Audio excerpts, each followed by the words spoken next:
Okay, bismillahirrahmanirrahim. Assalamualaikum. Hai, selamat datang ke channel Cik Matahariku.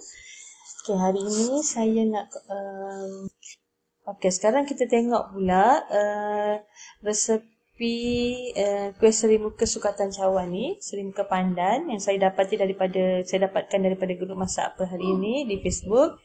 Kemudian saya cuba olah sendirilah mengikut kesesuaian keperluan saya. Yang pertama, macam mana nak sediakan lapisan yang putih ataupun kita panggil itu sebenarnya ialah bahagian pulut. Okey, yang pertama kita perlukan 2 cawan beras pulut putih, kemudian 2 cawan santan cair, ataupun kita boleh gunakan 1 kotak santan kara. Ni sebenarnya bersamaan dengan 1 cawan santan lah. Dan juga kita campurkan dengan 1 cawan air. Dan kita boleh masukkan 1 sudu teh garam halus lah supaya bahagian pulut yang kita akan makan nanti ni rasanya lemak-lemak dan masin lah. Bukan masin, berlemak masin tu maksudnya berasa lah pulutnya. Kemudian macam mana cara kita nak sediakan dia? Mula-mula kita kena rendam, basuh rendam. Okay, saya rendam dalam sekitar 30 minit sehingga 1 jam. Kemudian kita teruskan pulut tu. Kemudian kita sapukan minyak pada loyang. Okay, tujuannya kenapa? Supaya kita tak nak nanti pulut ni melekat pada permukaan loyang. Okay, kemudian kita teruskan tengok. Kemudian readers boleh baca lah di blog Cik Matahariku. Kemudian bila kita dah masukkan beras pulut dalam loyang, kita boleh masukkan campuran santan dan garam. Kita gaul sehingga rata. Kemudian kita kukus pulut ini dalam tempoh 25 minit ataupun 30 minit sehingga kita pastikan pulut itu benar-benar tanak. Okey, kemudian kita sekali-sekala dalam tempoh minit yang ke-20 boleh buka penutup pengukus dan kacau beras pulut lah supaya santan dan pulut bercampur. Sebab kita tahu ya, bila kita kukus pulut ni dengan santan, santan ni akan mengumpul di bahagian atas. Jadi tujuannya kita nak disebati, kita kacau pulut ni. Okey. Satu lagi tips, sebelum kita nak tuangkan lapisan hijau di atas lapisan pulut ni, yang pertama kita kena padat-padatkan dululah pulut ni. Kemudian kita cakar sikit permukaan pulut, bahagian pulut ini supaya nanti dia menjadi melekat cantik lah macam ni.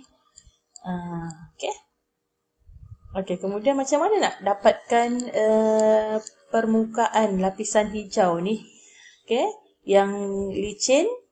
Yang pertama kena tutup loyang dengan aluminium foil atau guna kain lembut pada penutup pengukus. Okey, tujuannya supaya air kukusan tu tidak jatuh atas permukaan kuih. Okey, kemudian kita teruskan lagi. Kita nak tengok macam mana cara kita menyediakan serimuka pandan. Okey, kita tengok lagi.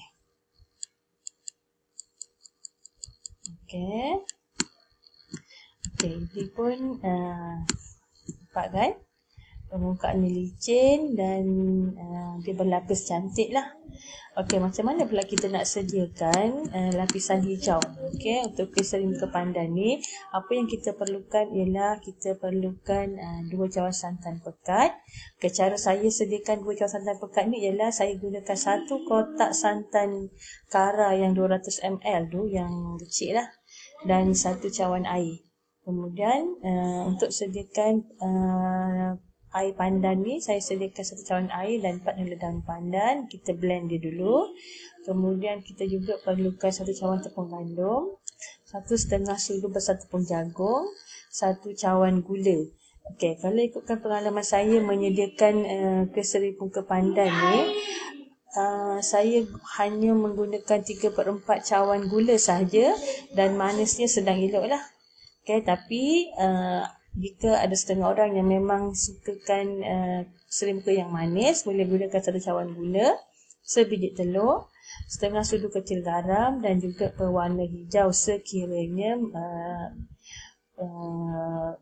dia sukalah nak letak pewarna hijau, ataupun kalau nak guna buah pandan sahaja pun boleh, tak payah letak pewarna hijau.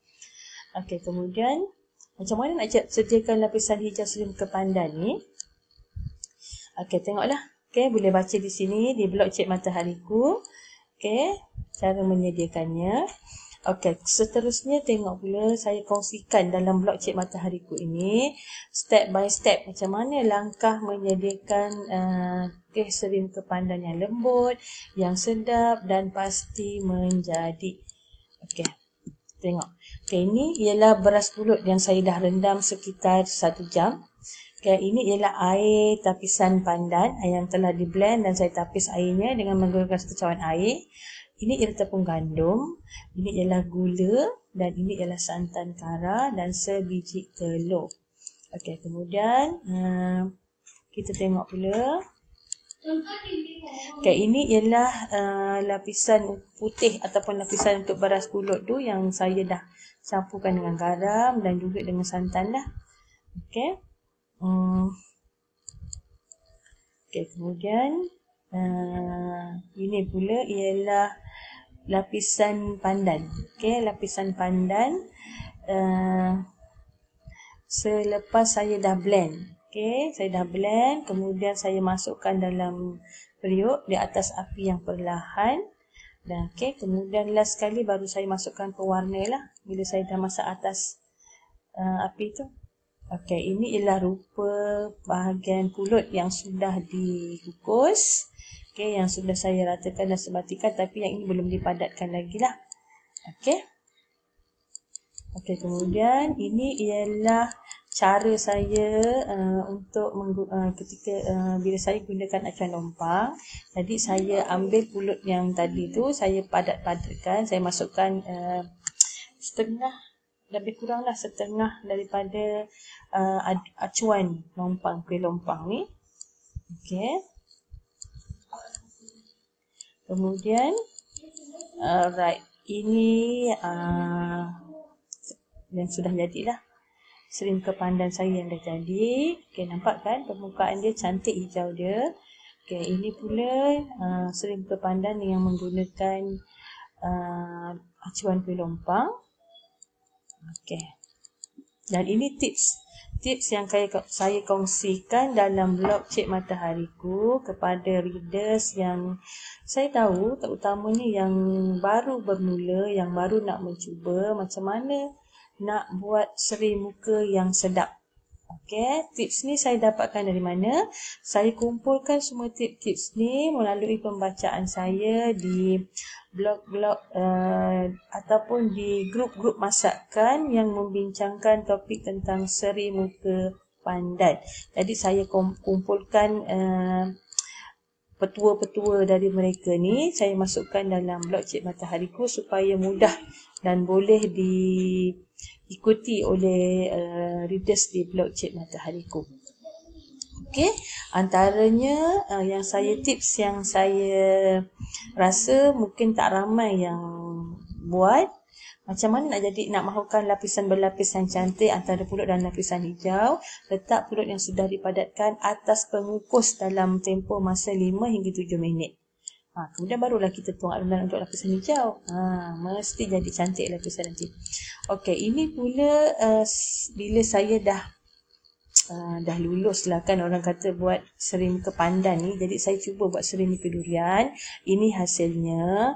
Kalau nak tengok macam mana saya buat serim muka durian yang sangat sedap ni, memang sangat sedap, sangat lembut, boleh tengok di channel Cik Matahariku ataupun boleh baca di blog Cik Matahariku. Saya ada kongsikan resepinya, resepi yang juga sangat mudah menggunakan sukatan cawan. Alright, saya rasa setakat ini dahulu. Boleh cuba sendiri serim muka pandan yang sedap dan lemak manis. Manis pun manis yang sedang elok, jangan risau, tak ada potong kaki punya. Okey, dan yang istimewanya dengan resepi ini ialah yang saya suka sebab apa? Sebab bila kita makan tu memang rasa manis dia, rasa lemak dia tu ngam-ngam je. Taklah kita rasa macam muak ke, terlebih lemak dia ke, tak ada. Memang berterima kasihlah pada siapa yang berkongsi resepi ni. Okey, jangan lupa follow blog Cik Matahariku ataupun channel Cik Matahariku. Banyak lagi resepi yang saya kongsikan dalam channel Cik Matahariku ataupun blog Cik Matahariku. Okey, selamat mencuba seri muka pandan yang sedap dan berlemak manis. Okey, jumpa lagi.